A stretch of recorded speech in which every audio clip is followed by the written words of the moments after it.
Boa noite, Rogério. Parte da gente da imprensa, né? Muita gente imaginando que seria o Iago escolhido. Você falou que tinha o Iago Depena e ia haver a situação do Nico. E na escalação você escolheu o Biel. O Biel disse agora há pouco que surpreendeu até ele, que a conversa que ele tinha 30 minutos a princípio para disputar esse jogo de hoje. Eu queria que você falasse disso, porque mudou a característica da equipe, um time mais veloz. Por que a escolha pelo Biel nesse período de pausa da data FIFA? Bom, boa noite. O Biel, 2 semanas já que ele está treinando com o grupo, inclusive naquela folga mais prolongada, eu não viajei, eu fiquei e fui dar treino para ele e para o Nico na sexta-feira, né? E pude dar um treino mais individualizado para eles, junto com o Thiago, da parte de transição. E ele fez segunda, terça, quarta e quinta de treinos na função, aberto, ele e Ratão revezando. Nós tentamos algumas alternativas e o departamento de performance e saúde recomendou 30 minutos, mas pelo que eu vi do treino, eu achei que ele daria para arriscar os 45. E eu preferia arriscar os primeiros 45, porque se eu pôr ele no intervalo, normalmente tem acréscimos muito longos. Aí nós ia para 55 minutos de repente e talvez poderia pesar muito para ele. E aí ele fez um primeiro tempo, logicamente que ainda na recomposição ainda sofre um pouco pela parte física, mas achei que ele teve bons lances, fiquei feliz de ver ele depois de uns 2 meses, acho que parado, né? Poder voltar a jogar. E aí nós recuamos o Tassiano, cada um recuou uma posição, o Tassiano uma para dentro, o Jean Lucas, que eu já tinha treinado a semana toda com ele de primeiro, e o Biel dando um pouco mais de amplitude, 1 contra 1, né? Aí depois eu sabia que ele ia cansar, até pensei em trocar no intervalo, mas como tinha os 15 minutos de descanso, tudo, achei que ele aguentaria mais 10 minutinhos para o segundo tempo. Boa noite, Rogério. Marcelo Ramos, do BNews de Salvador. Até a rodada passada, apenas 13 jogadores do Bahia fizeram mais de 7 jogos como titular. No ranking, o Bahia é o último colocado. Você acha que isso é fruto da sua convicção mesmo, nos treinamentos, ou você acha que a montagem do elenco poderia ter sido diferente nesse ano? Eu acho que a gente sempre pode variar jogadores. É um time que tem uma espinha dorsal montada. Eu estava vendo a escalação do Botafogo, também é a mesma dos últimos jogos. Hoje, por exemplo, com Botafogo e Criciúma, eu vi porque era um horário diferente de jogo, né? E também porque é um time que toma poucos cartões, tá entendendo? Eu acho que esse é o principal, um time que quase não tem perda de jogadores por cartões amarelos. Então, pelo fato de não ter muita suspensão, de jogar num sistema bem coeso e não dar tanto espaço para que possa sofrer tanto contra-ataque, eu acho que a gente minimiza essa questão dos cartões. E nós temos um meio-campo mais ou menos desenhado, o que muda um pouco são os 2 homens de frente, ou alguma lateral, um lado, ou um zagueiro suspenso. Mas é a característica do nosso time e como tem um espaçamento grande nessa época de jogos. No começo do ano nós trocávamos bastante, né? Nos primeiros 3, 4 meses, até os primeiros 5 meses do ano a gente trocou bastante. E depois nós temos uma escalação base, mas que agora com todos à disposição também abre-se mais concorrência, né? E cria-se mais opções de jogo. Boa noite, Rogério. Rafael Leal, da Rádio Itatiaia.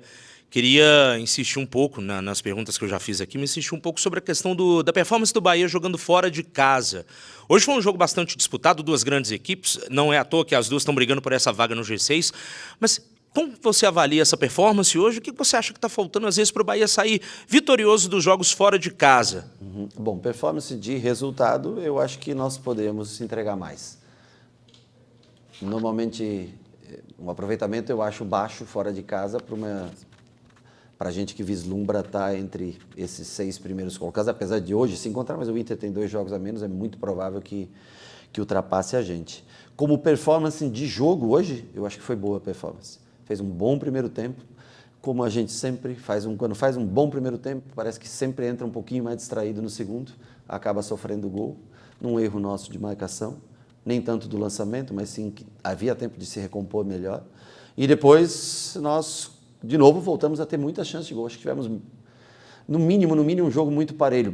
Eu acho que até o Bahia foi um pouquinho superior, mas no mínimo um jogo parelho. Então, em matéria de performance de jogo, eu acho que foi boa. Em matéria de resultado, realmente, o empate ele nunca é ideal, principalmente quando você joga, como você falou, num concorrente direto pela vaga nesse momento, que é o Cruzeiro. Uma vitória nos daria 5 pontos de vantagem, isso seria fundamental. Mas, no final de tudo, nós também temos um ponto, mantivemos o Cruzeiro para trás. Mas, claro que nós precisamos melhorar nossa performance, especialmente fora de casa. Dentro de casa é uma pontuação relativamente boa, mas fora de casa abaixo do que se espera para uma equipe que quer brigar na parte de cima. Boa noite, Dina Almeida, do canal Afonso Alberto. Rogério, eu queria que você falasse um pouco sobre as dificuldades que você teve aqui hoje contra o Cruzeiro e queria falar também sobre o Ademir, que já vem performando muito bem diante toda vez que ele entra. E eu queria saber se ele tem a possibilidade de ser aquele jogador, de ser titular, ou ainda é aquele jogador que é o 12º jogador. Não, claro que tem. Todos têm.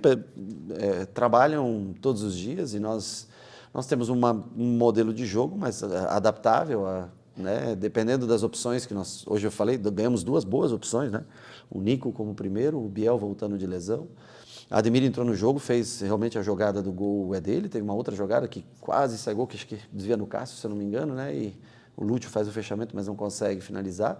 É um jogador com uma característica bem específica, né? De velocidade, amplitude, abertura, né? Joga muito em cima da linha, tem a velocidade de chegar no 1 contra 1 e passar, fazer o cruzamento, como foi do gol. E sempre aberto, a gente treina a semana inteira, sempre analisando quem tiver melhor, quem entregar mais. Nós temos alguns problemas de altura, essas coisas de marcação, é um meio-campo muito técnico, mas um pouco frágil de marcação. E por isso nós fazemos algumas opções. Mas a cada semana que se começa, cada um tem as oportunidades e é analisado em conta tudo que foi rendido também no jogo anterior. Rogério, nas mudanças que você fez hoje, né, você falou do Biel, a questão também da volta, mas as demais modificações, antes você tinha falado de poder testar o Nico. Como é que está a situação do Nico? Não caberia, até um exemplo, o Jean, que estava jogando numa função que diretamente não é a dele, de primeiro volante, ter sido substituído e ter dado essa minutagem ao Nico hoje? Olha, em tese, na minha concepção, do que nós colocamos sem o Cauli para armar e colocando Lúcio, Ademir e Ratão, nós precisávamos de 2 jogadores, Everton e mais um jogador, com mais característica de encontrar. Esses jogadores não são jogadores para vir ter posse de bola e jogar, são jogadores para atacar espaço, que é como saiu até o gol de empate. Então eu preferi colocar o Depena e manter o Jean, que era o único cara mais físico do time, né? E ter 2 jogadores como Jean e Everton, um de cada lado, para pifar esses 2 jogadores para tentar. Tanto é que a jogada do gol, se eu não me engano, é uma recuperação de bola do Ratão, bola para o Jean, né? Jean faz a inversão para Ademir e eu preferi ter esses 2 jogadores para botar esses 3 jogadores que têm mais característica de transição e velocidade para a gente ter melhor qualidade de passe. Poderia, sim, era uma opção, colocar o Nico, adiantar o Jean para segundo, mas talvez se tivesse o Cauli dentro de campo, que fosse mais um jogador, ao menos ele e Everton para armar. Então, preferi ter 2 jogadores de armação para acionar um pouquinho mais o ataque, do que ter o Jean, que é um jogador muito mais também de transição. Aí seriam 4 jogadores de transição, mais Iago, que entrou para apoiar. Eu achei que naquele momento era melhor colocar o Depena para ter do lado do Jean 2 jogadores. E eu acho que o Jean executou bem a função. Errou no começo do jogo 2 ou 3 bolas, com um pouquinho de displicência, mas depois jogou bem. Eu acho que fez para quem nunca joga nessa função, eu acho que ele fez um bom jogo. Rogério, apesar do esquema parecido, o Bahia hoje tem mais velocidade no ataque com o Biel. Ele fez um bom jogo. Você acha que para a próxima partida, você tem a volta do Caio Alexandre e do Arias, você acha que há uma possibilidade de manter esse esquema com o Biel mais na frente e dando mais velocidade ao time? Acho que sim, porque é possível também, assim como o Ademir, né? É difícil encontrar lugar para todo mundo só, né? Porque o Ademir o Biel tem os outros também.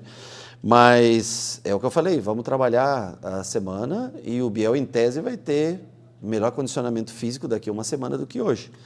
Então a gente vai analisar, vai ver como fica melhor contra o Vasco, mas é possível sim, é possível até Biel e Ademir, de repente, sabe, vamos trabalhar, temos 7 dias de treinamento, né, a partir de segunda-feira, vamos tentar se preparar e analisar como vai o treino, analisar o adversário também, como é um jogo difícil fora de casa contra o Vasco.